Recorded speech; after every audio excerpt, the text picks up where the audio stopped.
மகத் சத்தியாகிரகத்தினுடைய நூற்றாண்டு என்று சொல்லுகிற போது 1927 மார்ச் மாதம் 20 அன்று மராட்டிய மாநிலத்தில் ராய்காட் மாவட்டத்தில் மகத் என்ற ஒரு நகரத்தில் அன்றைய முனிசிபாலிட்டி நகர்மன்ற நகரத்தில் ஒரு தண்ணீருக்கான போராட்டம்,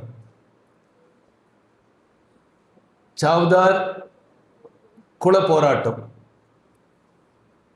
பல நூற்றாண்டு காலமாக அந்த குளத்தில் தலித்து மக்கள் குளத்திற்கு உள்ளே செல்லக்கூடாது, குளத்தில் தண்ணீர் அருந்தக்கூடாது, அந்த தண்ணீரை தொடக்கூடாது என்று இருந்த தடையை தகர்ப்பதற்காக அண்ணல் அம்பேத்கர் தலைமையில் நடைபெற்ற அந்த போராட்டம் 27 மார்ச் 20 அதே ஆண்டு டிசம்பர் 25 அதே நகரத்தில் மகத் நகரத்தில் பிறப்பால் உயர்வு தாழ்வு என்று ஒரு ஒடுக்குமுறையை, சாதி கொடுமையை நீண்ட காலமாக அமுலாக்குவதற்காக கட்டமைக்கப்பட்ட மனு தர்ம அந்த நூலை எரித்த நிகழ்ச்சி என்பது 27 டிசம்பர் 25 அதையும் சேர்த்துதான் இந்த நூற்றாண்டு விழா என்பது கொண்டாடி வருகிறோம். 1848 மார்க்சும் எங்கெல்ஸும் இணைந்து வெளியிட்ட கம்யூனிஸ்ட் எச்சரிக்கையில் ஒரு முக்கியமான அம்சம், ஒரு முக்கியமான நிர்ணயிப்பு என்பது நான் இங்கே விளக்க விரும்புகிறேன்.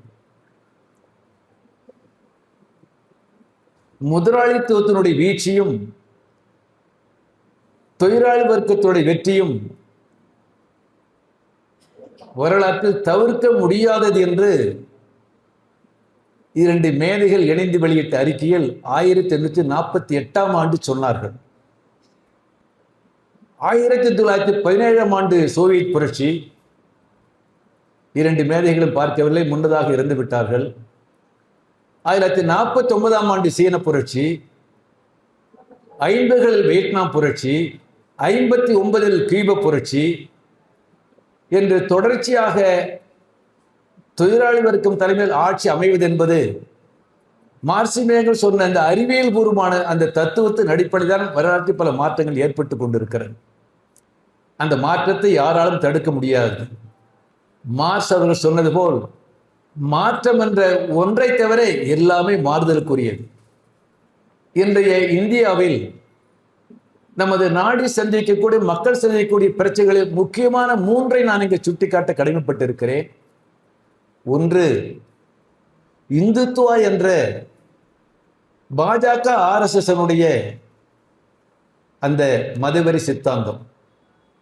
2, சாதி கொடுமை என்ற சாதி கட்டமைப்பு இருக்கக்கூடிய அந்த சாதி கொடுமை, சாதி கட்டமைப்பு.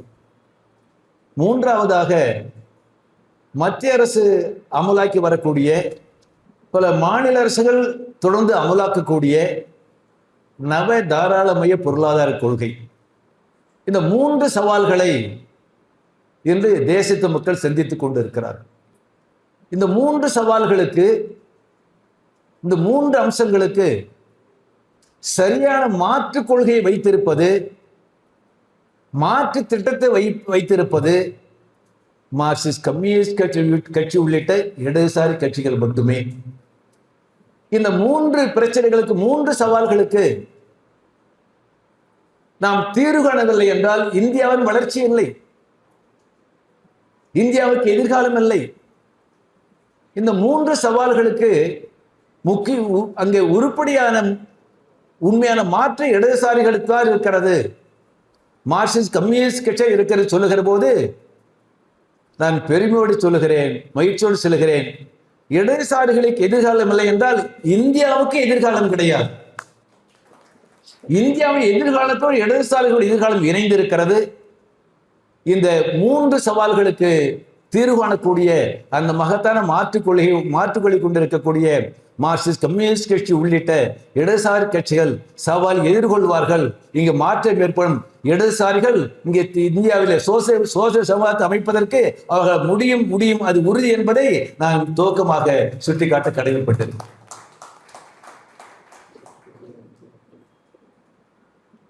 நூறு ஆண்டுகளுக்கு முன்னதாக நடைபெற்ற மகத் சத்தியாகிர போராட்டத்தினுடைய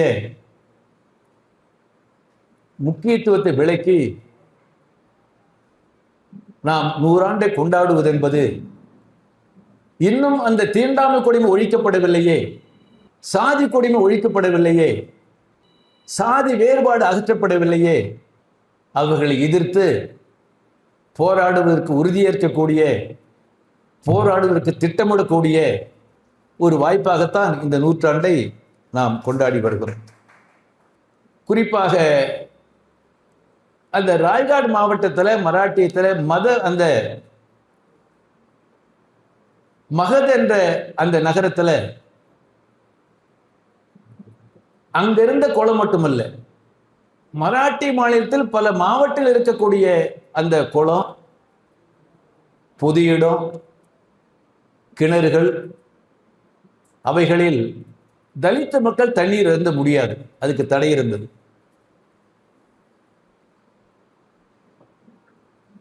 மராட்டி மாநிலத்தில் காலத்தில் நிலவிய பல தீண்டாமை கொடுமைகள் இதுவும் ஒன்று. இது ஒன்று மட்டும் இல்லை. இந்த கொடுமைகளை எதிர்த்து ஆனால் அம்பேத்கருக்கு முன்னதாக அவரோடு இணைந்து போராடிய பல தலைவர்களுக்கு முன்னதாக மராட்டி மாநிலத்தில் ஜோதிபா பூலே, சாவித்திரி பூலே என்ற அவர்கள் இந்த கொடுமைகளை எதிர்த்து போராடி இருக்கிறார்கள். அந்த ஒடுக்கப்பட்ட மக்கள் கல்விக்காக அவர்கள் முன்னெடுப்பு செய்திருக்கிறார்கள். குறிப்பாக இந்த பிரச்சனை வருகிற போது மகத் என்ற அந்த நகரத்தில் இருக்கக்கூடிய குளத்தில் தலித்து மக்கள் தண்ணீர் அருந்தலாம், அது அவருடைய உரிமை, தடை விதிக்க கூடாது என்று 1923ஆம் ஆண்டு பம்பாய் சட்டமன்றத்தில் ஒரு தீர்மானம் நிறைவேற்றப்பட்டது. 23ஆம் ஆண்டு. அதை தொடர்ந்து அந்த சம்பந்தப்பட்ட நகரத்தில், குறிப்பாக மகத் அந்த நகரத்தில், அந்த நகர்மன்றத்தில் அந்த நகரத்தில் இருக்கக்கூடிய சாவ்தார் குளத்தில் தண்ணீர் அருந்துவதற்கு தலித்து மக்களுக்கு தடை விதிக்க கூடாது, அவர் அனுமதிக்க வேண்டும் என்று 1924ஆம் ஆண்டு அந்த நகர்மன்றத்தில் ஒரு தீர்மானம் நிறைவேற்றப்பட்டது.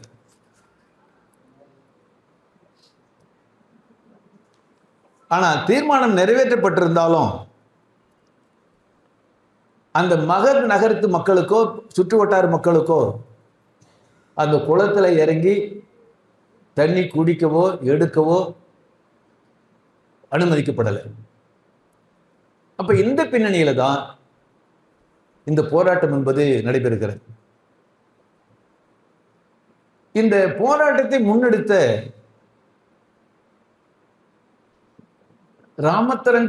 ராமச்சந்திர பாபாஜி மோரே, ஆர்பி மோரேன்னு சொல்லுவாங்க, ஆர்பி மோரே, அவர் அந்த பகுதியை சார்ந்தவர், மகத் அந்த ஊரை சார்ந்தவர். அவரும் பட்டியல் இனத்தை சார்ந்த மகர் என்ற அந்த இனத்தை சார்ந்தவர். அவரும் கல்வி, அவருக்கு பள்ளிக்கூடத்தில் சேர்ந்து படிக்க முடியல, தடை இருக்கிறது. அதை மீறி அவர் கல்வி பயிலுகிறார். அப்ப கல்விக்கு, தலித்து மக்கள் கல்வி பெறுவது தடை இருக்கிறது, குளத்தை தண்ணிக்குள்ள தடை இருக்கிறது. அதை எதிர்த்து போராடுவதற்கு மக்களை திரட்டக்கூடிய பணியில ஆர்பி மோரே ஈடுபடுறார். அந்த காலத்துல மகாராஷ்டிரா மாநிலத்துல கணிசமான பட்டியலின மக்கள் இராணுவத்துல சேர்ந்திருக்கிறாங்க. சாதாரணமாக பள்ளிக்கூடங்களில் தலித்து மக்களுக்கு கல்வி மறுக்கப்பட்டாலும் ஒரு தலித்து குடிமகன் ஆங்கிலேய காலத்தில் இராணுவத்தில் சேர்ந்தா அங்க படிக்கிறது ஏற்பாடு பண்றாங்க. ஆரம்ப கல்வி, நடுநிலை கல்வி, பள்ளி கல்வி, அப்படி அந்த இராணுவத்தில் சேர்ந்து கல்வி பெற்றவர்கள், ஆங்கில இந்த ஞானம் பெற்றவர்கள், அவர்களும் இந்த போராட்டத்தில் ஈடுபடுறாங்க. சொல்லப்போனா அம்பேத்கருடைய தந்தை அவரே இராணுவத்தில் சுபேதாரா இருந்தவர், ரொம்ப ஆங்கில புலமை உள்ளவர். அப்படி எல்லாருமே சேர்ந்து இந்த போராட்டத்தில் நடத்தணும், மிகப்பெரிய தீண்டாமை கொடுமை தகர்க்கணும் என்ற அந்த ஆர்வத்தில் அவங்க ஈடுபடுறாங்க. தயாரிப்பு செய்த பிறகு ஆர்பி மோரே, ராமச்சந்திர பாபாஜி மோரே மும்பைக்கு சென்று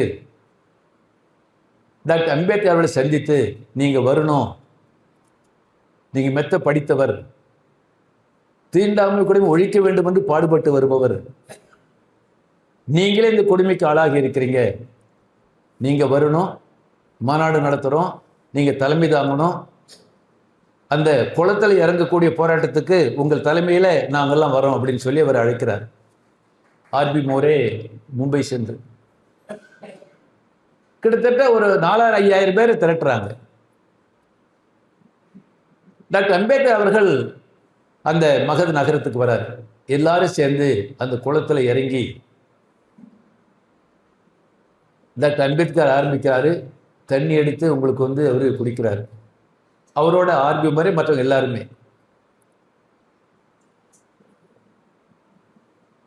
இதை கண்டு ஆத்திரமடைந்த சனாதனவாதிகள், உயர் சாதியை சார்ந்தவர்கள், அவங்க என்ன பண்றாங்கன்னா, இந்த குளத்துல இறங்கினவங்களை தாக்குறாங்க, அடிக்கிறாங்க, விரட்டுறாங்க. போராட்டக்காரர்கள் எதிர்கொள்றாங்க. அவங்களும் தகராறு, அவங்களும் மோதல் நடக்குது. ஆனால் அம்பேத்கர் அங்கேயே இருக்காரு. எந்த அளவுக்கு சனாதனிகள் போனாங்கன்னா, உயர் சாதிக்காரர்கள் அந்த நகரத்தை சார்ந்த மகத் நகரத்தை சார்ந்த பிராமணர்கள், அதாவது ஒரு பழமைவாத பண்பாட்டுடைய பாதுகாவலர் கருதக்கூடிய அவங்க என்ன செய்யறாங்க, இந்த சாவதார் குளம் தீட்டுப்பட்டு போச்சு, அதை புனிதமாக்கணும்னா அவங்க எல்லாம் சேர்ந்து என்ன செய்யறாங்க, 108 குடத்துல சாணியை கரைச்சி கோமியத்தை கலந்து அந்த குளத்துல ஊத்துறாங்க. இந்த சாணியை கரைச்சி கோமியத்தை அதற்குள்ள கொட்டி அதை குளத்துல ஊத்துறாங்க பாருங்க. அதாலதான் புனிதம் கட்டிடும். தலித் மக்கள் தண்ணி குடிக்கிறதால புனிதம் கட்டிடாது. எவ்வளவு பாய்சன் அது. இப்படி அவங்க அந்த குளத்துல தலித் மக்கள் இறங்கினாங்க அம்பேத்கர் என்பதற்காக உங்களுக்கு இப்படிப்பட்ட ஒரு மோசமான ஒரு செயலை அவங்க செய்கிறாங்க. அந்த போராட்டத்தை நடத்தி முடிக்கிற போது டாக்டர் அம்பேத்கர் அவர்கள் கூறிய கருத்து, ஆற்றி உரை என்பது ரொம்ப பொருள் பொதிந்தது. ரொம்ப அழகா சொல்றாரு.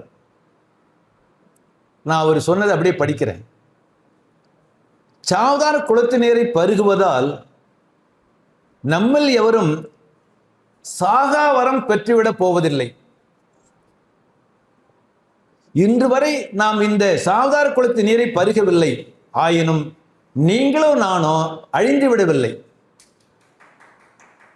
சாவதார குளத்தில் நாம் செல்வது அது நீரை பருகுவதற்காக மட்டுமே அல்ல, மற்ற அனைவரையும் போலவே நாமும் மனிதர்களே என்பதை மெய்ப்பிப்பதற்காகத்தான் நாம் அந்த குளத்திற்கு செல்லுகிறோம் அப்படின்னு சொன்னார்.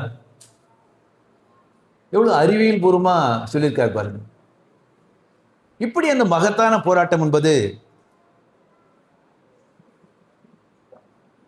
1927ஆம் ஆண்டு மார்ச் மாதம் 20ஆம் தேதி நடைபெறுகிறது. அப்ப இதற்கெல்லாம் என்ன காரணம்? பொது கிணத்துல தண்ணி எடுக்க முடியாது, குளத்துல தண்ணி குடிக்க முடியாது, இப்படி பல்வேறு வடிவில் தீண்டாமை கொடுமை நீடிக்கிற போது இதுக்கெல்லாம் அடிப்படை காரணம் என்பது மனு தர்மம், மனிதன் சொல்லக்கூடிய அந்த மோசமான அந்த சட்டம் தான். ஆகவே அதையும் கொளுத்த வேண்டும் முடிவெடுத்து மீண்டும் ஆர்பி மோரே உள்ளிட்ட பலர் மக்களை திரட்டி அதே நகரத்தில், அதே மகத் நகரத்தில் டிசம்பர் 25 அந்த மனு தர்ம அந்த சாஸ்திரம் சொல்லக்கூடாத தீயிட்டு கொளுத்துறாங்க.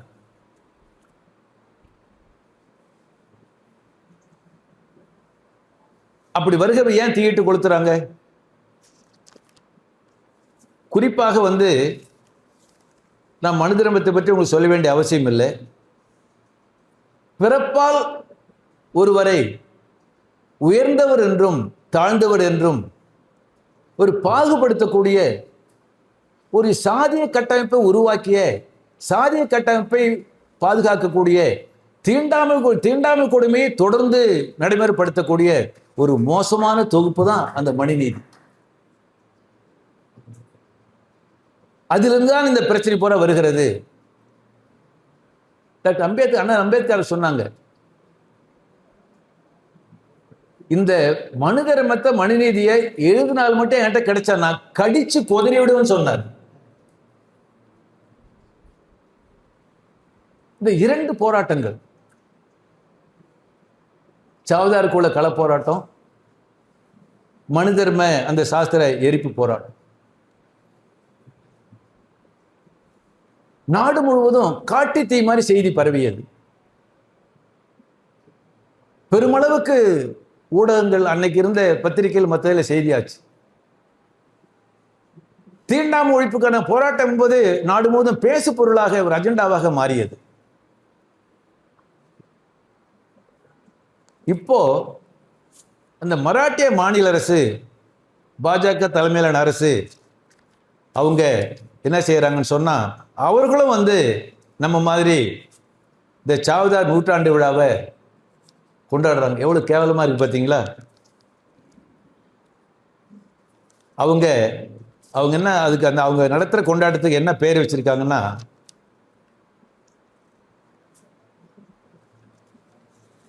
அதாவது மக்கள் நல்லிணக்க போராட்டமா,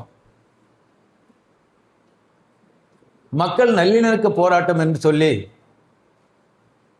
அப்படி சொல்லக்கூடிய பாஜக ஆர்எஸ் சார்ந்தவர்கள் எந்த சனாதன கொள்கையால் தலித்து மக்கள் தண்ணீரை பருகுவதற்கு அங்க தடுக்கப்பட்டதோ மறுக்கப்பட்டதோ, அந்த சனாதனத்தை முன்னெடுக்கக்கூடிய, மீண்டும் நாடு பூரா உங்களுக்கு கலாச்சார தேசியம், சனாதனம், இந்துத்துவா என்று உங்களுக்கு மீண்டும் பல சாதிய கட்டமைப்பை மீண்டும் கொண்டு வரக்கூடிய ஒரு மோசமான முறையில் தான் இன்னைக்கு அகில இந்திய மத்தியில் ஆளக்கூடிய பாஜக ஆர்எஸ்எஸ் மட்டுமல்ல, நாடு முழுவதும் ஆர்எஸ்எஸ் முன்னெடுக்கிறாங்கன்னா, ஆகவே இந்த பின்னணியில் தான் இந்த விழாவை கொண்டாடுகிற போது நாடு முழுவதும் எந்த வடிவத்தில் தீண்டாமை கொடுமை நீடித்தாலும் இன்னைக்கு பல பேர் இங்க அவங்க ஆற்றிய சொன்ன கருத்துக்கள்ல தீண்டாமை கூட பல கோரமான வடிவங்களை பற்றி தோழர்கள் பேசினாங்க. அவ தீண்டாமை கூட ஏற்று போராடுவதற்கு நாம் முன்னெடுக்க வேண்டிய, சபதமேற்க வேண்டும் என்ற நோக்கத்தோடு தான் இந்த நிகழ்ச்சியை நாம நடத்திட்டு இருக்கோம். குறிப்பாக அந்த 2 போராட்டங்கள் என்பது நாடு முழுவதும் காட்டு தீ மாதிரி பரவி, அதற்கு பிறகு அம்பேத்கர் அவர்கள் மகதில் போராட்ட தயாரிப்பு செய்த அந்த ஆர்பி மோரவை பம்பாய்க்கு அவரோட கூட அழைச்சிட்டு போயிடுறாரு. அழைச்சிட்டு போய் ஒரு பத்திரிகை துவக்கிறார். அந்த பத்திரிகையில அந்த சாவதார் குளத்தில் இறங்கி நடத்திய அந்த சத்தியாகிரக போராட்டத்தையும், அதே போலவே மனு தர்மத்தை எரித்த அந்த போராட்டத்தை விளக்கி ஒரு கட்டுரை விளக்கி அந்த பத்திரிகை வருது. அந்த முதல் இதழிலேயே ஃபர்ஸ்ட் காப்பியிலேயே அந்த கட்டுரையை ஆர்பி மோர் எழுத சொல்லி ஆர்பி மோரை கட்டுரை எழுதுகிறார். இதை தொடர்ந்து பல போராட்டங்கள் அந்த விஷயத்துக்குள்ள போகல. அடுத்தடுத்து பல போராட்டம் நடைபெற்று நாடு விடுதலை அடைந்த போது அரசியல் சட்டத்தினுடைய வரைவுக்குழு தலைவராக அம்பேத்கர் அவர்கள் தேர்வு செய்யப்பட்ட பிறகு அந்த அரசியல் சட்டத்தில் தீண்டாமை ஒழிப்பதற்கான என்னென்ன வாசங்கிறத நான் பிறகு சொல்றேன். அந்த 2 போராட்டம் என்பது நாட்டில் உங்களுக்கு வந்து அந்த தீண்டாமை ஒழிப்புக்கான அந்த அஜெண்டாவை வந்து அது அஜெண்டா மக்கள் மத்தியில் வந்து கொண்டு வரக்கூடிய ஒரு மகத்தான போராட்டங்களாக 2 போராட்டம் நடந்தது.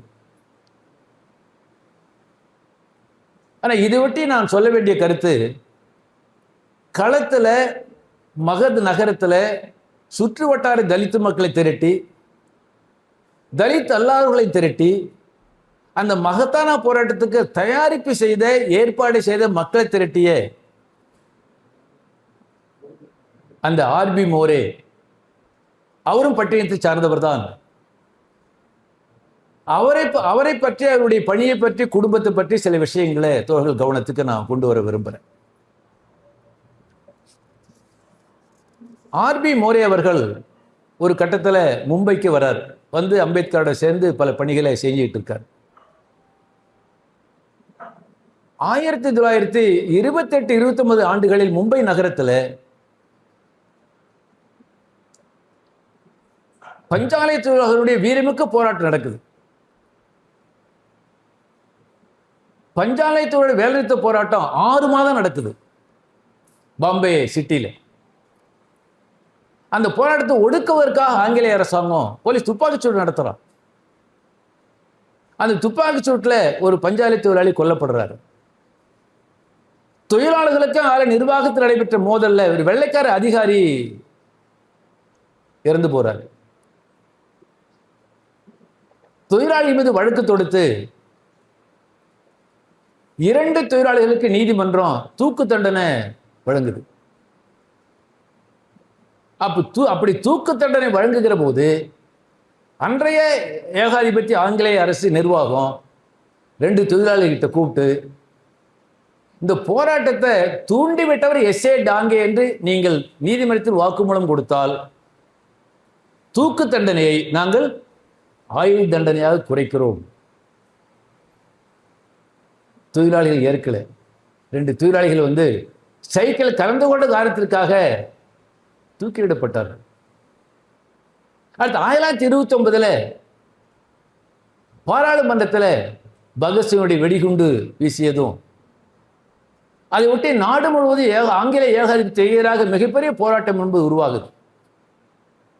அப்ப மும்பை நகரத்தில் தொழிலாளர்களுடைய பொதுக்கூட்டங்களுக்கு போறாரு, போராட்டத்தில் கலந்துகிறாரு, அவங்க பேச்சை கேட்கிறாரு. அந்த போராட்ட தலைமை தாங்குவது கம்யூனிஸ்ட் கட்சி, பிடி ரணதிவே, எஸ்ஏ டாங்கே. எஸ்ஏ டாங்கே வந்து கைது செய்து சிறைக்கு போயிடுறாரு. 28-29 வரையும் அந்த தொழிலாளர்களுடைய போராட்டம் மற்ற பல்வேறு அம்சங்களை கண்ட ஆர்பி மோரே மார்க்சிய நூல்களை, மார்க்சிய தத்துவங்களை படிக்க துவங்குகிறார்.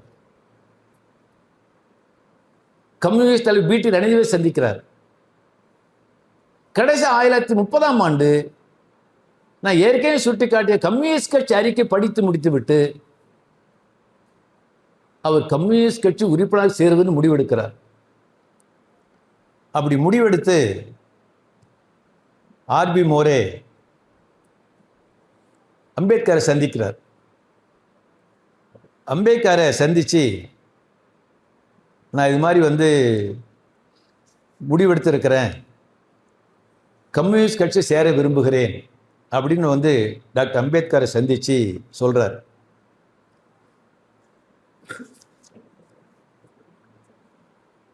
அண்ணல் அம்பேத்கர் ஆர்பி மோரேகிட்ட சொன்னதை ஆங்கிலத்தில் படித்த தமிழில் சொல்கிறோம். அம்பேத்கர் சொல்றாரு, I am overwhelmed by your sincerity and dedication. உங்களுடைய அர்ப்பணிப்பையும் உங்களுடைய மன உறுதியும் நான் வந்து எனக்கு மிகப்பெரிய அளவுக்கு நான் மகிழ்ச்சி அடைகிறேன். I am proud and I have such a people who is of my kind. என்னோடு பணியாற்றக்கூடிய உங்களை போன்ற ஒருவரை நான் பெற்றிருப்பதில் ரொம்ப எனக்கு நான் பெருமைப்படுறேன். Not cowards but brave. நீங்கள் கோழை அல்ல, மன தைரியமானவர், துணிச்சலானவர். அவர் சொல்றார், he tells me himself that he is leaving me to join the liberation struggle of the whole mankind. Ambedkar சொல்றாரு, என்கிட்ட ஆர்பி மோரே சொல்றாரு, என்னிடமிருந்து விலகி கம்யூனிஸ்ட் கட்சியில் சேர்ந்து ஒட்டுமொத்த சமூக விடுதலைக்காக பாடுபட போவதாக ஆர்பி மோரே சொல்கிறார், வாழ்த்துக்கள் சொல்லி அனுப்புறார். சொல்லிட்டு என்ன சொல்றாருன்னா, நீங்க கம்யூனிஸ்ட் கட்சி சேர்ந்து பணியாற்றி வெற்றி பெற வேண்டும், உன்னை வாழ்த்துகிறேன். அதே நேரத்தில் நீங்களும் இருந்து நாம் துவக்கிய இந்த பத்திரிகை இதழை நடத்துகிற போது நீங்கள் தொடர்ந்து என்னோடு தொடர்பு கொண்டு அந்த இதழை நடத்துவதற்கு நீங்கள் உதவி செய்யணும், என்னோடு சேர்ந்து இயங்க வேண்டும் என்று அம்பேத்கர் ஆர்பி மோரேட்ட கேட்கிறார். அடுத்து ஆர்பி மோரே சொல்றாரு, நான் கம்யூனிஸ்ட் கட்சியில் சேருகிறேன், ஒட்டுமொத்த சமூக விடுதலைக்காக நான் பாடுபட போகிறேன். ஆனால் அதே நேரத்தில் உங்களோடு கடந்த காலத்தில் பணியாற்றியதை போல் உங்களுடைய இணைந்து நான் பணியாற்றுவேன். ஒட்டுமொத்த சமூக விடுதலைக்காக கம்யூனிஸ்ட் கட்சி போராடினாலும் தலித்து மக்களுக்காக சுயேட்சையாக போராடக்கூடிய அந்த போராட்டம் என்பது தொடர வேண்டும் என் கருத்து என்று ஆர்பி மோரே யார்கிட்ட சொல்றாரு? அம்பேத்கர் சொல்றாரு. இங்குதான் சொல்ல விரும்புகிறேன், கம்யூனிஸ்ட் இயக்கம் என்பது ஒட்டுமொத்த மக்களுடைய விடுதலைக்காக போராடக்கூடிய அதே நேரத்தில் சுயேட்சையாக தலித்து மக்களுக்காக விடுதலைக்காக போராட வேண்டும் என்ற அந்த நோக்கத்தோடு தான் தீண்டாமை முன்னணி துவக்கப்பட்டது என்பதை நான் இங்கே பதிவு செய்ய கடமைப்பட்டேன்.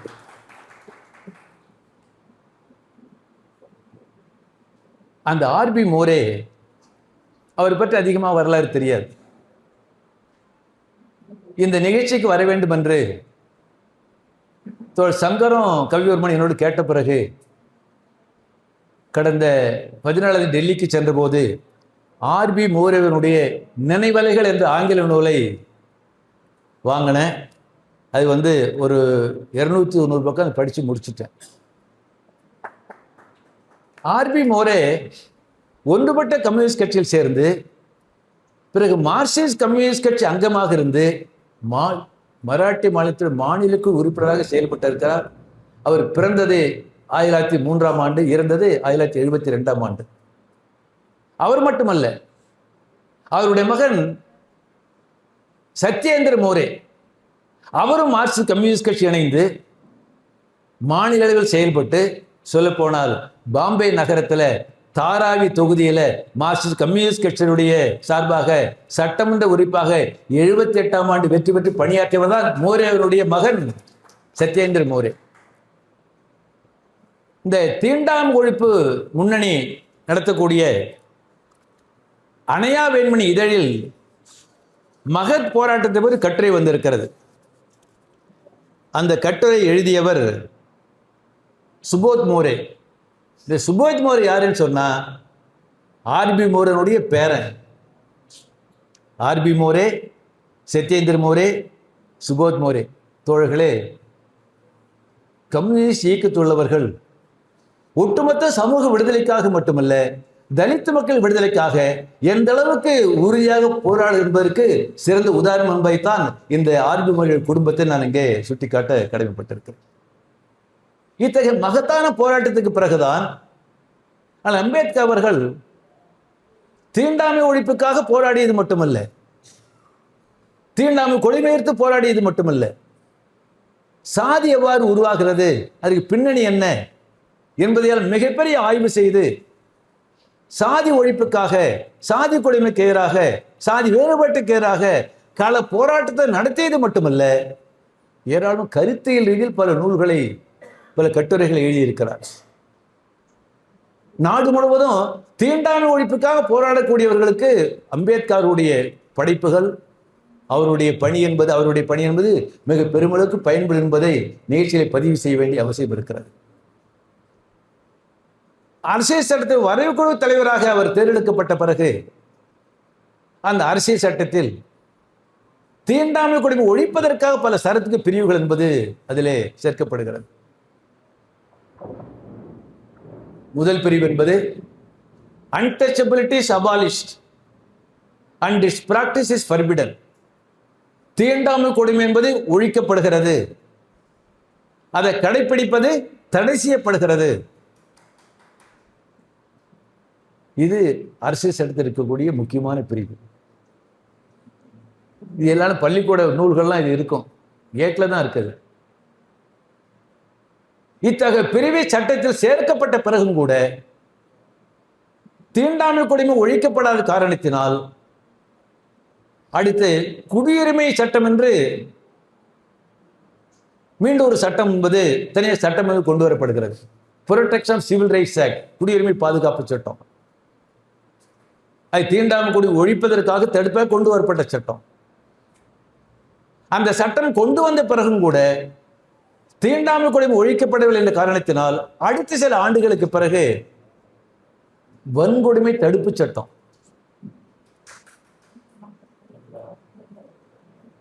Prevention atrocities against schedule cost schedule try, பழங்குடியின மக்களுக்கு எதிராக பட்டியலின மக்களுக்கு எதிராக அது இழைக்கக்கூடிய அந்த கொடுமையை தடுப்பதற்காக இன்னொரு சட்டம். அந்த சட்டத்தை அமுலாக்குகிற பல மாநிலங்களில் மாநில அரசுகள் கொண்டு வந்த விதிகள், ரூல்ஸ், அனைத்துக்கும் பிறகும் தீண்டாமை கொடுமை ஒழிக்கப்படவில்லை. அப்ப தீண்டாமை கொடுமை ஒழிக்கப்படவில்லை, தீண்டாமை ஒழிப்பாக எப்படி போராடணும் எந்தெந்த வடிவங்கள் நீடித்துக் கொண்டிருக்கிறது. தோழர்களே, மற்ற மாநிலங்களை பற்றி இன்னைக்கு கூட ஒரு முகநூர்ல செய்தி வந்திருக்கு. அது நான் உத்தரப்பிரதேச மாநிலம் என்று கருதுகிறேன். ஒரு தலித்து மக்கள் 2 பேரும் 3 பேர் அடிச்சே கொண்டு இருக்கிறாங்க. இப்ப தமிழகத்தை பொறுத்தவரை பல்வேறு கோரமான வடிவங்களில்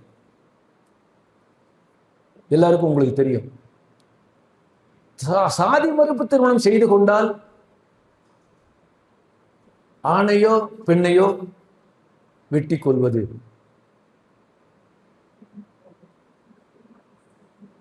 தீண்டாமை சுவர், கல்லூரிகளில் ஐஐடியில எம்ஐடி வேறு சில உயர்கல்வி நிலையங்களில் ஏராளமான வடிவங்களை சொல்ல வேண்டிய விளக்க வேண்டிய அவசியம் இல்லை. அதை எதிர்த்து தீண்டாமொழி முன்னணி மட்டுமல்ல, மார்க்சிஸ்ட் கம்யூனிஸ்ட் கட்சியும் வலுவான பல போராட்டங்களை நடத்தி வருகிறது. அப்ப இப்படிப்பட்ட போராட்டத்தை நடத்துகிற போது இது எப்படி எதிர்கொள்வது, எப்படி போராடுவது, தீண்டாமை கொடுமை எப்படி முடிவு கட்டுவது என்பதை பற்றிலாம் தீண்டாமொழி முன்னணி மட்டுமல்ல, மார்க்சிஸ்ட் கம்யூனிஸ்ட் கட்சியும் சமூக ஆர்வலர்களும் தொடர்ந்து இதுக்காக ஆய்வுகள் என்பது நடந்துகிட்டு வருது. அதுக்கு தமிழ்நாட்டில் சில அனுபவங்களை உங்களுடைய கவனத்துக்கு நான் கொண்டு வர கடமைப்பட்டிருக்கிறேன். குறிப்பா சமீபத்தில் அண்ணல் அம்பேத்கர் அவருடைய பேரன் ஆனந்த் தெல்டும்டே பேராசிரியர், அவர் எழுதிய கட்டுரை ஒன்று வெளியாகிருக்கு. சிறந்த ஆய்வாளர் இதை பற்றி நிறைய எழுதுவார், பேசுவார். அப்ப அவர் என்ன சொல்றாருன்னு சொன்னா, தீண்டாமை கொடுமை ஒழிப்பதற்கு பல தளங்களில் நாம் போராட்டத்தை நடத்த வேண்டியுள்ளது. பொருளாதார ரீதியாக, தத்துவார்த்த ரீதியாக, கலாச்சார ரீதியாக, உளவியல் ரீதியாக.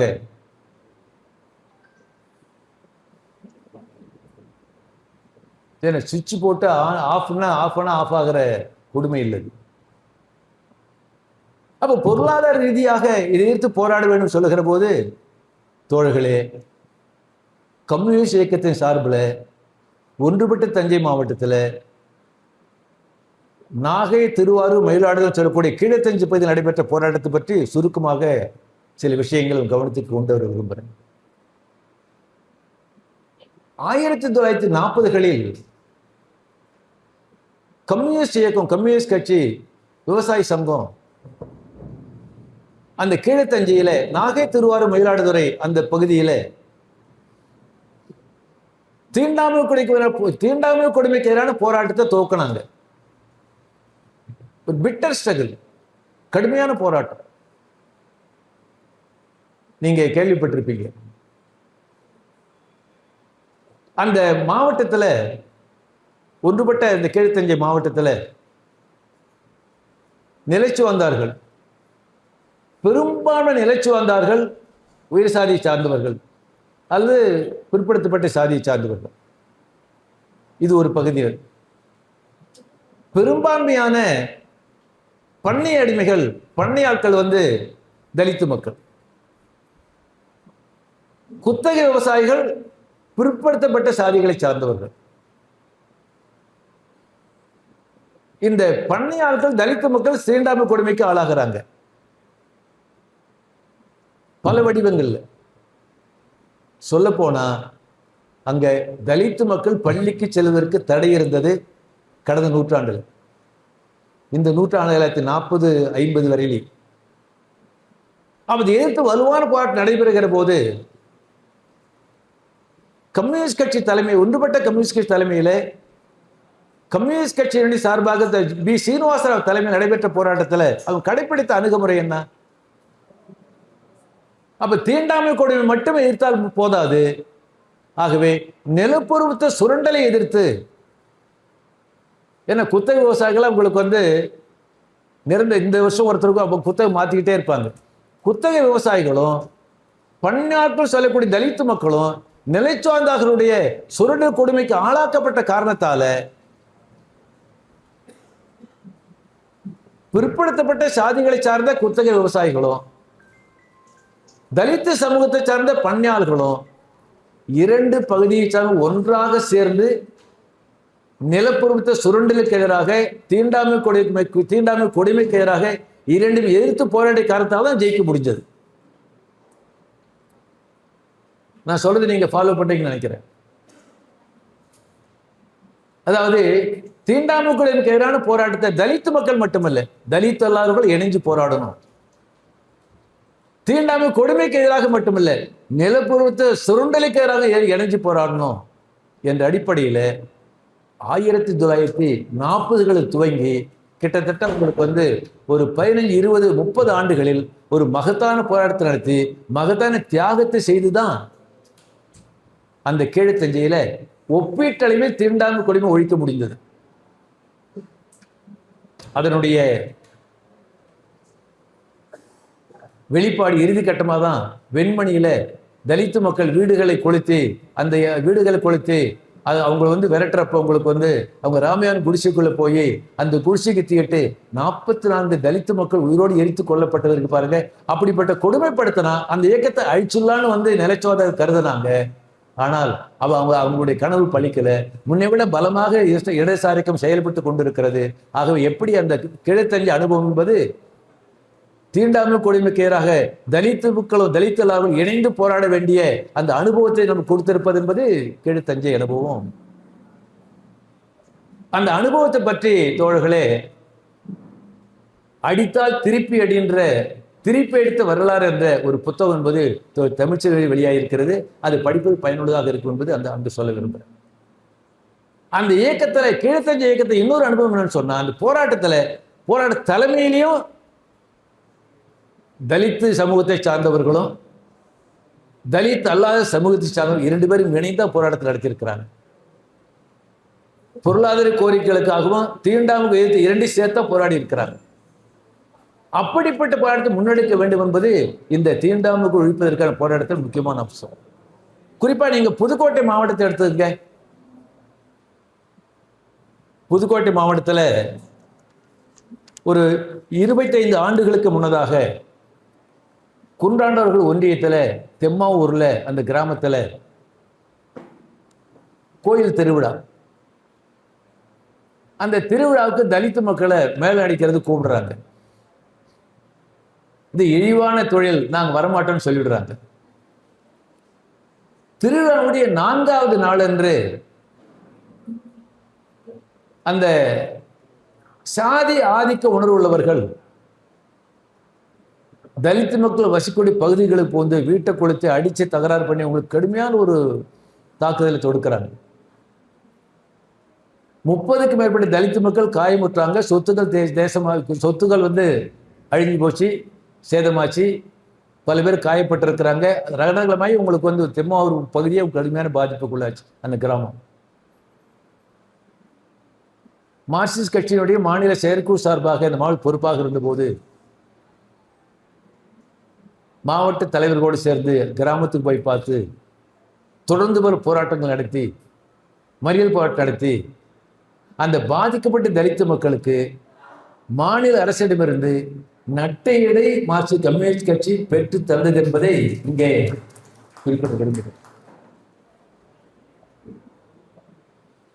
அந்த தெம்மாவூர் தலித் மக்கள் தாக்கப்பட்டது அந்த முரண்பாடு மோதல் என்பது ஒரு சாதிய மோதலாக வந்துவிடக் கூடாது என்பதற்காக விவசாய சங்கத்தின் சார்பாக மார்க்சிஸ்ட் கம்யூனிஸ்ட் கட்சியின் சார்பாக அந்த குன்றாண்டகோல் பகுதி மற்றும் மாவட்ட முழுவதும் உள்ள விவசாயிகளுக்கு, கரும்பு விவசாயிகளுக்கு, ஈடி பேரி சுகர் மில் இருக்குல்ல, எந்த ஊர்ல இருக்கு?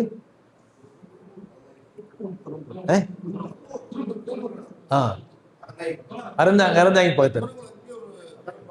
அந்த ஈடி பேரி சுகர் மில்ல கரும்பு விவசாயிகள் கரும்பு வெட்டி அனுப்பினதுக்கு உங்களுக்கு வந்து பாக்கி இருக்கு. அந்த பிரச்சனையில விவசாய சங்கத்தின் சார்பாக மார்க்சிஸ்ட் கம்யூனிஸ்ட் கட்சியின் சார்பாக கரும்பு விவசாயிகளுக்கு கரும்பு வெட்டி அனுப்பியதற்கு அந்த பாக்கி அவங்களுக்கு வந்து நிலுவைத் தொகையை அந்த சக்கரை நிர்வாகம் அளிக்க வேண்டும் என்று ஒரு மகத்தான மறியல் போராட்டத்தை அந்த சக்கரை ஆலைக்கு எதிராக நடத்துறோம். அந்த மறியல் போராட்டத்தில் தலித் ஏழை விவசாயிகளும் தலித் விவசாயிகள் ஒன்று சேர்ந்து அந்த போராட்டத்தை கலந்துக்கிறாங்க.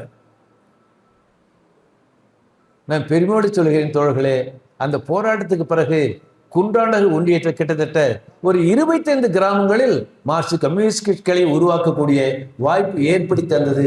ஆகவே அந்த போராட்டத்தை சாதி மோதலாக வருவதற்கு அது வராமல் தடுத்து தீண்டாமை கொடுமைக்கு எதிராக, தீண்டாமை ஒழிப்புக்காக போராட்டம் நடந்தது. அந்த போராட்டத்தில் வருகிற ஒரு புறத்தில் விவசாயிகளுடைய பொருளாதார கோரிக்கை, இன்னொரு புறத்தில் தலித்து மக்கள் எடுக்கப்படக்கூடிய சாதி கொடுமைக்கு எதிராக இப்படிப்பட்ட போராட்டத்தை இணைந்து நடத்தியது என்பது அங்கே குறிப்பாக குன்றாண்டருக்கு வந்து தெம்மாவூர் மட்டுமல்ல, இதே புதுக்கோட்டையில் பல கிராமங்களில் இந்த பிரச்சனை வருகிற போது நம்ம வந்து போராடி இருக்கிறோம். ஆகவே விவசாயிகள், விவசாய தொழிலாளர்கள் இவர்களை இணைந்து நடத்தக்கூடிய போராட்டத்தை நம்ம வந்து தீண்டாமை கொடுமை போராட்டத்தை நடத்துகிற போது நம்மால் வந்து வெற்றி பெற முடியும். அது இந்த தெம்மாவூர் என்பது ஒரு சிறந்த அனுபவமாக நமக்கு விளங்குகிறது. அடுத்து தீண்டாமை கொடுமைக்கு எதிராக போராடுகிற போது சம்பந்தப்பட்ட விவசாய தொழிலாளர்களுடைய பொருளாதார கோரிக்கை இணைத்து போராடுறதுக்கு வாய்ப்பு கிடைத்தால் அப்படி இணைச்சு போராட வேண்டிய முயற்சியை நம்ம மேற்கொள்ளணும். தமிழ்நாட்டில் சங்கரையா தொடர்ந்து சொல்வார், ஒட்டுமொத்த விவசாய நிலமில்லா விவசாயத்தோட எண்ணிக்கை என்பது 1 கோடி வரும். அந்த 1 கோடி விவசாயத்தோட கிராமப்புற தொழிலாளர்களில் 50 லட்சம் பேர் பிற்படுத்தப்பட்ட சாதிகளை சார்ந்தவர்கள், 50 லட்சம் பேர் தலித்து மக்கள். தலித் மக்கள் பிற்படுத்தப்பட்டவர்கள் 2 பகுதியை சார்ந்தவர்கள் விவசாய தொழிலாளிகள் தான். சாதியால் பிளவுபட்டு இருக்கிறார்கள். அவர்களை வர்க்கத்தால் ஒன்றுபடுத்தக்கூடிய அப்படிப்பட்ட ஒரு மகத்தான போராட்டத்தை நடத்தணும். அந்த போராட்டத்தை நடத்த வேண்டிய, ஆகவே ஒட்டுமொத்தமாக உழைப்பாளி மக்கள் தலித்து மக்களாக இருந்தாலும் தலித் அல்லாத இருந்தாலும் அந்த உழைப்பாளி மக்களுடைய பொருளாதார கோரிக்கைகளுக்காக தீண்டாமை கொடுமைக்கு எதிராக இந்த இணைந்து போராட்டத்தை நடத்துகிற போது நம்ம வெற்றி பெற முடியும் என்பது தோழர்களே, தமிழ்நாட்டில் கீழத்தஞ்சையிலையும் இந்த குன்றாண்டகோல் ஒன்றியத்தை இம்மாவது நடத்த போராட்டம் போது நமக்கு மிகப்பெரிய படிப்பினையாக இருக்கிறது. இந்த பிரச்சனை உளவியல் ரீதியில் நம்ம வந்து போராடுவோம் சொல்லுகிற போது உன்னன் உதாரணத்தை தோழர்களுக்கு நான் சொல்ல விரும்புகிறேன். மதுரை மாவட்டத்தில் உத்தப்புறத்தில் சாதி இந்துக்கள் வசிக்கக்கூடிய பகுதிகளுக்கு தலித் மக்கள் வரக்கூடாது என்பது ஒரு தடுப்பு சுவர் இருந்தது. தீண்டாமை ஒழிப்பு முன்னணி சார்பாக மார்க்சிஸ்ட் கம்யூனிஸ்ட் கட்சி சார்பாக அந்த சுவரை அகற்ற வேண்டும் தொடர்ந்து போராட்டம் நடந்துகிட்டு இருந்தது. கட்சியுடைய அகில இந்திய பொதுச்செயலாளர் பிரகாஷ் காரத் அவர்கள் அந்த சுவரை அகற்ற வேண்டும் என்று நடக்கக்கூடிய போராட்டத்தில் கலந்து கொள்ள வருகிறார் என்று தகவல் கிடைச்ச உடனே அன்றைய முதலமைச்சர் கலைஞர் அவர்கள் அந்த தடுப்பு சுவர் ஒரு பகுதியை இடிச்சார், வழி திறந்து விட்டாங்க. ஆனால் உத்தப்புறத்தை சார்ந்த அந்த தலித் அல்லாத மக்களுடைய சாதிகந்த குடும்பங்களை சார்ந்தவர்கள் பெண்கள் குறிப்பாக வந்து ஒரு மலையில போய் தர்ணா போராட்டத்தை நடத்தி இந்த சூரிய இடிச்சு தவறுன்னு சொல்லி அந்த தலித் அல்லாத குடும்பங்களை சார்ந்த பிற்படுத்தப்பட்ட சாதிகளை சார்ந்த அந்த பெண்கள் வந்து இந்த தீண்டாமை சொல்லி இடிச்சதை எதிர்த்து போராடுறாங்க. அப்ப என்ன அர்த்தம்? ஒண்ணு. அடுத்தது, இந்த சாதி மறுப்பு திருமணம் இருக்குல்ல, அப்படி சாதி மறுப்பு திருமணம் செய்து கொண்டால் அடித்துக் கொள்வது, வெட்டுவது, யோசிச்சு பாருங்க. ஒரு தாம் பெற்றெடுத்து வளர்த்த ஒரு பெண்ணை, பெற்றெடுத்து வளர்த்த தன்னுடைய மகனை பிறந்த சாதியில் வேறொரு சாதியில் திருமணம் செய்து கொண்ட காரணத்திற்காக பெற்றோர்களே நேரடியாக ஆள வச்சோ வெட்டி கொள்றாங்கன்னா எப்படிப்பட்ட மனோநிலை? உளவியல் ரீதியாக இந்த சாதி ஆணவம். ஏற்கனவே கௌரவ கொலைன்னு சொல்லிட்டு இருந்தாங்க. மதுரையில செல்வராஜ் என்ற டாக்டர் ஒரு நாடகம் அரங்கேற்றினார், வீதி நாடகம். அந்த நாடகத்து பேர் வந்து கொலையில என்னடா கௌரவம்னு ஒரு தொலைக்காட்சியில டெலிகாஸ்ட் பண்ணாங்க. அதற்கு பிறகு மார்க்சிஸ்ட் கம்யூனிஸ்ட் கட்சியின் சார்பாக அது கௌரவ கொலை என்று சொல்லக்கூடாது, சாதி ஆணவ கொலை சொல்ல வேண்டும் என்று மார்க்சிஸ்ட் கம்யூனிஸ்ட் கட்சி சார்பாக சொன்னோம். எப்படிப்பட்ட மனோநிலை? வேறொரு சாதியை திருமணம் செய்து கொண்டால் வெட்டி கொள்வது, இப்படி மோசமான அந்த சமூகம் நடைபெறுகிற போது அது மனோநிலை, உளவியல் ரீதியில நம்ம வந்து ஃபைட் பண்ணணும், போராடணும்.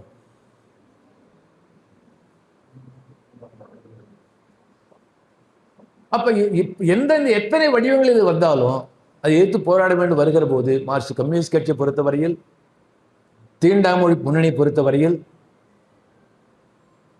இந்த தீண்டாமை கொடுமை, தீண்டாமை ஒழிப்புக்காக போராடுவது, இதை பல வடிவங்களில் தத்துவார்த்த ரீதியில, உளவியல் ரீதியில, கலாச்சார ரீதியில, பொருளாதார ரீதியை போராட வருகிற போது அது உளவியல் ரீதியில் நடத்தக்கூடிய போராட்டத்திற்கு கலை இலக்கியத்தின் சார்பாக, திரைப்படத்தின் மூலமாக, கதை மூலமாக, நாவல் மூலமாக, பல படைப்புகள் மூலமாக அந்த உளவியல் வரப்பை சந்திப்பதற்கு, எதிர்கொள்வதற்கு அவங்க முயற்சி எடுக்கணும். மதுரை வீரன் படத்திலே சாதி மறுப்பு வருகிற போது உங்களுக்கு வந்து அந்த மதுரை வீரன் படத்தை எப்படி காட்சி வருது பாருங்க. அப்படி வந்து அது கலைஞர் படைப்பாளர்களுக்கு ஒரு முக்கியமான பங்கு இருக்கிறது. அதே நேரத்தில் கட்சி குடும்பங்கள், மற்றவர்கள் குடும்பத்தில் ஒரு சங்கரையா சொல்வார், உங்களுடைய மகனோ மகளோ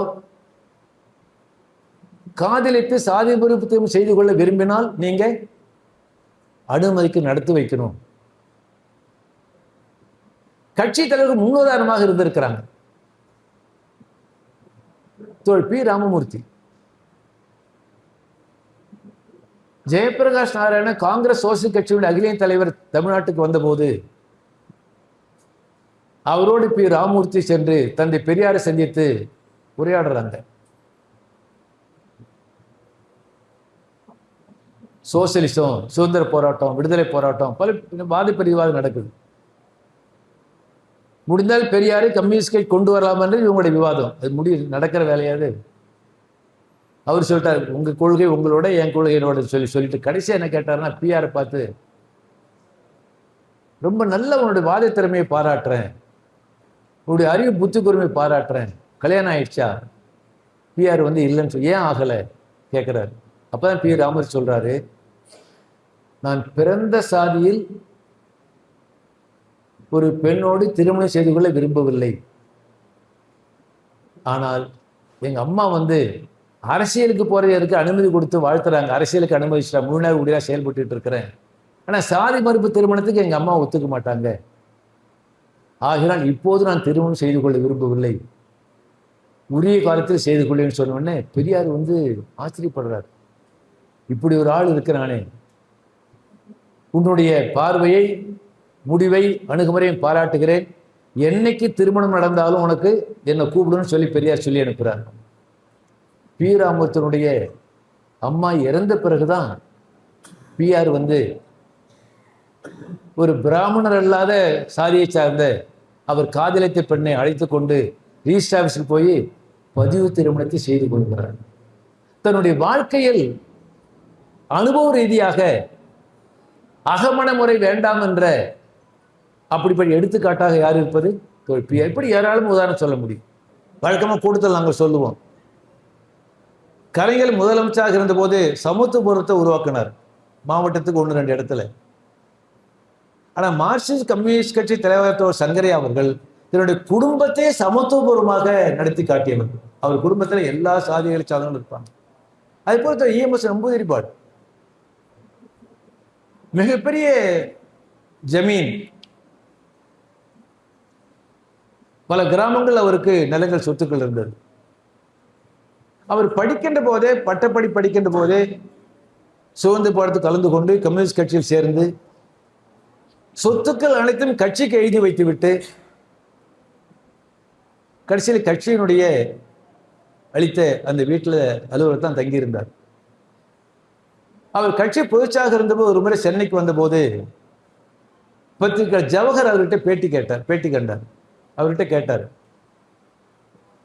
நீங்க படிக்கிற காலத்திலேயே பூணூல் அறுத்துட்டதாக சனாதனத்தை கைவிட்டதாக சொல்றாங்களே எப்படி? இஎம்எஸ் நம்பூதிரிபாடு சொல்றாரு, நான் சென்னை சிறையில் இருந்தேன். என்னோட வைத்தியநாதையர் காங்கிரஸ் கட்சி சார்பாக இருந்தார். என் பேர் என்னை பார்த்த உடனே என்னப்பா பூணூல் இல்லாமல் இருக்கிறேன்னு சொல்லி ஒரு பூணூல் போட்டுன்னு கொடுத்தாரு. முகத்துக்கு நேராக வேண்டான்னு சொல்றது போல நான் வாங்கி கொண்டு போய் ஒரு டேபிளில் வச்சுட்டேன். வேற ஒருத்தர் எடுத்து போட்டுக்கிட்டாரு. அப்புறம் தான் அவர் வைத்தியநாதையர் காங்கிரஸ் கட்சி தலைவர் இருந்தவர் இஎம்எஸ் நம்பூதிரிபாடு கூப்பிட்டு சொன்னாராம், நான் தப்பா உன்னை பிராமணன் தப்பா நினைச்சிட்டப்பா, கோச்சுக்காதனாராம். அடுத்த ஜவஹர் பத்திரிகையாளர் கேட்டாரு, நீங்க கட்சியினுடைய கேரளத்தினுடைய முதலமைச்சராக நீங்க பணியாற்றி இருக்கிறீங்க, கட்சியுடைய பொதுச்செயலராக பணியாற்றிட்டு இருக்கிறீங்க, உங்களோட வாழ்க்கையில எதை சாதனையாக கருதுகிறீர்கள் அப்படின்னு கேட்டாரு. நம்பூதிரிபாடு சொன்னாரு, முதலமைச்சராக இருந்ததை சாதனையா சொல்லல, கட்சி பொதுச்செயலர் பொறுப்பேற்ற சாதனையா சொல்லல. இஎம்எஸ் நம்பூதிரிபாடு சொன்னாரு, ஒரு சனாதன குடும்பத்தில் பிறந்த என்னை, ஜமீன் குடும்பத்தில் பிறந்த என்னை, நான் அந்த குடும்பத்திலிருந்து வெளியேறி அந்த ஜமீனுக்கு எதிராக, நிலப்புறத்துக்கு எதிராக போராடி, நில விநியோகத்துக்காக போராடி, அதோடு கம்யூனிஸ்ட் கட்சியில் சேர்ந்து இத்தகைய ஒரு சனாதன குடும்பத்தில் பிறந்த என்னை கம்யூனிஸ்ட் கட்சி உறுப்பினராக கட்சி தடுத்தெடுத்து கொண்டது, கம்யூனிஸ்ட் கட்சி உறுப்பினர் ஆனதைத்தான் நான் சாதனையாக பெருமையாக கருதுவதாக இஎம்எஸ் நம்பூதிரிபாடு சொன்னார். அந்த அடிப்படையில் கம்யூனிஸ்ட் முன்னுதாரணமாக இருக்க வேண்டிய அவசியம் இருக்கிறது. இன்றைக்கு நாடு முழுவதும், குறிப்பாக தமிழ்நாட்டில் மார்க்சிஸ்ட் கம்யூனிஸ்ட் கட்சியின் சார்பாக, தீண்டாமை முன்னணி சார்பாக தொடர்ந்து பல போராட்டங்களை தீண்டாமை ஒழிப்புக்காக போராடிக்கிட்டு இருக்கிறோம். குறிப்பாக 1990களில் தென் மாவட்டங்களில் மிகப்பெரிய சாதி மோதல் கலவரம் ஏற்பட்ட போது அன்றைய முதலமைச்சர் கலைஞர் அவர்கள் ஒரு அனைத்து கட்சி கூட்டத்தை கூட்டினார். அப்பொழுது செயலாளராக சங்கரையா மாநில செயலாளராக இருந்தார். அவரோடு நான் அந்த கூட்டத்துக்கு போயிருந்தேன். 2 நாள் அந்த கூட்டம் நடந்தது. 2ஆவது நாள் சங்கரையாவை பேச அழைத்த போது 3 முழக்கங்களை, ஆலோசனைகளை சங்கரையா முன்வைத்தார். தீண்டாமை கொடுமையை ஒழிக்க வேண்டும் என்றால், சாதி மோதலை தடுக்க வேண்டும் என்றால், மக்கள் ஒற்றுமை உருவாக்க வேண்டும் என்றால் என்ன செய்ய வேண்டும் என்று அவர் வைத்த முழக்கம் என்பது,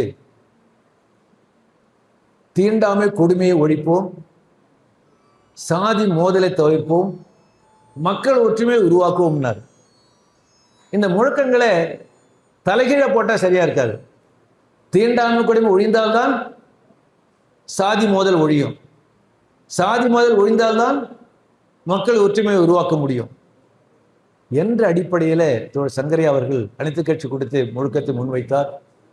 அந்த அடிப்படையில் இன்னைக்கு தமிழ்நாடு முழுவதும், புதுக்கோட்டை மாவட்டம் உள்ளிட்டு பொதுவாக சாதி வேறுபாடற்ற, சாதி மோதலற்ற ஒரு அமைப்பை, சமூகத்தை உருவாக்குவதற்கு, தீண்டாமை ஒழிப்புக்காக, தீண்டாமை கொடுமை எந்த வடிவத்தில் வந்தாலும் உறுதியாக போராடுவதற்கு தீண்டாமை முன்னணி சார்பாக நடவடிக்கை எடுக்க வேண்டும். மார்க்சிஸ்ட் கம்யூனிஸ்ட் நடவடிக்கை வருகிறது. அந்த அடிப்படையில் இந்த கருத்தரங்கத்தில் கலந்து கொண்ட நீங்கள் குறிப்பாக ஒரு 100 ஆண்டுகளுக்கு முன்னதாக மராட்டிய மாநிலத்தில் ராய்காட் மாவட்டத்தில் அந்த குறிப்பாக மகத் என்ற அந்த குளத்தில் அந்த மகத் அந்த அதுக்காக அந்த களப்போராட்டமும், மனு தர்மத்தை எரித்து அது கொளுத்திய களப்போராட்டமும் அது நாடு முழுவதும் மகத்தான இயக்கத்தை உருவாக்கி மகத்தான பேசுபொருளாக மாற்றி தீண்டாமை ஒழிப்புகள் படுத்த அஜெண்டாவாக மாற்றி அரசட்டம் உருவாகி சட்டம் உருவானால் கூட இன்னும் தீண்டாமை கூட ஒழிக்கப்படவில்லை. அந்த தீண்டாமை ஒழிப்புக்கான போராட்டத்தை முன்னெடுப்பதற்கு இந்த கருத்தரங்கு பயன்படும் என்று சொல்லி வாய்ப்புக்கு நன்றி கூறி ஒரு நிறைவு செய்கிறேன். நன்றி, வணக்கம்.